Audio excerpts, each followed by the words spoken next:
Hello viewers, Joyce কিচেনে আপনাদের সবাইকে স্বাগতম। আজকে আমি আটা দিয়ে নান রুটি তৈরি করে দেখাবো। খুব সহজেই ঝটপট এই নান রুটি তৈরি করে নেওয়া যায়, আর তুলতুলে নরমও হয়ে থাকে এই নান রুটি। তো চলুন দেখে নিই কীভাবে এই নান রুটি বাসায় তৈরি করে নেওয়া যায়। প্রথমে আমার লাগবে আটা, আর আটা দিয়ে আজকে আমি এই রুটিটা তৈরি করে দেখাবো। তো এখানে আমি দিয়ে দিচ্ছি 2 কাপের মতো আটা। এরপর দিয়ে দিচ্ছি 1 চামচের মতো লবণ। তো এখানে লবণটা স্বাদ মতো দিয়ে দিবেন।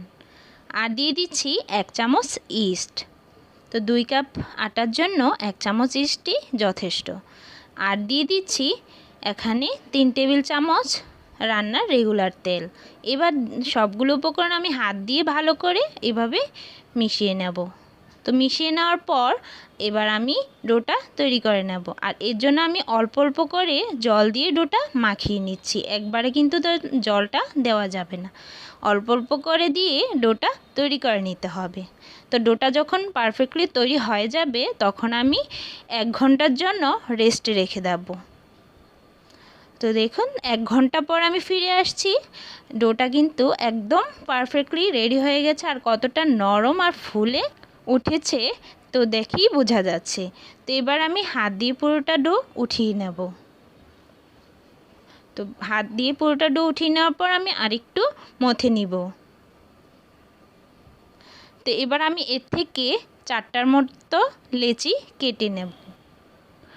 2 কাপ আটা দিয়ে 4টার মতো রুটি বেলা যায়। তো এখানে 4টা লেচি হয়েছে। একটু বড় বড় করেই কিন্তু লেচিগুলো কেটে নিতে হবে, কারণ নান রুটি সাধারণত একটু মোটা হয়ে থাকে, সেজন্য রুটিগুলো একটু মোটা করে বেলে নিতে হবে। তো এবার আমি সামান্য পরিমাণে আটার গুঁড়ি নিয়ে নিচ্ছি।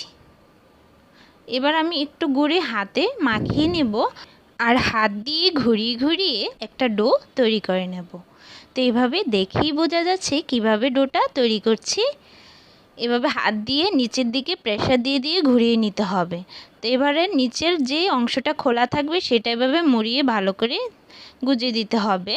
তারপর আমি এভাবে একটা ডো তৈরি করে নিলাম। তো প্রত্যেকটা ডো একইভাবে তৈরি করে নিতে হবে, তাহলে কিন্তু পারফেক্টলি রুটিটা তৈরি হবে।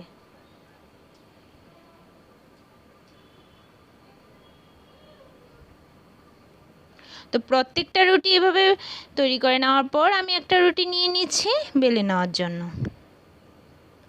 তো এভাবে একটা রুটি বেলে নিচ্ছি, একটু মোটা করেই বেলবো, কারণ নান রুটি সাধারণত একটু মোটাই হয়ে থাকে। তো দেখুন এরকম একটা মোটা শেপ দিয়ে দিলাম। তো এভাবে প্রত্যেকটা রুটি আমি বেলে নিচ্ছি। তো এবার আমি চলে গেলাম চুলায়, আর একটা প্যান বসিয়ে তাতে গরম করে নিয়েছি খুব ভালো করে।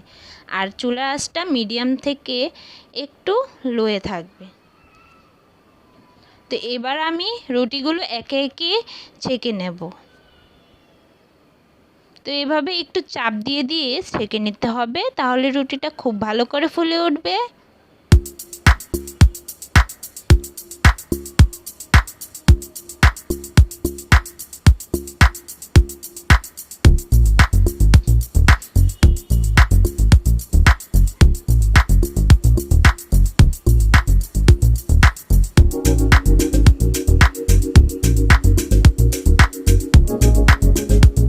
তো প্রত্যেকটা রুটি এভাবে ছেঁকে নেওয়ার পর আমি নামিয়ে নিচ্ছি, আর গরম গরম পরিবেশন করব। তো আজকের ভিডিওটি কেমন লেগেছে অবশ্যই কিন্তু কমেন্ট করে জানাবেন, আর আমার চ্যানেলটি সাবস্ক্রাইব করা না থাকলে অবশ্যই সাবস্ক্রাইব করে দিবেন। সবাই সুস্থ থাকবেন, ভালো থাকবেন। ধন্যবাদ সবাইকে।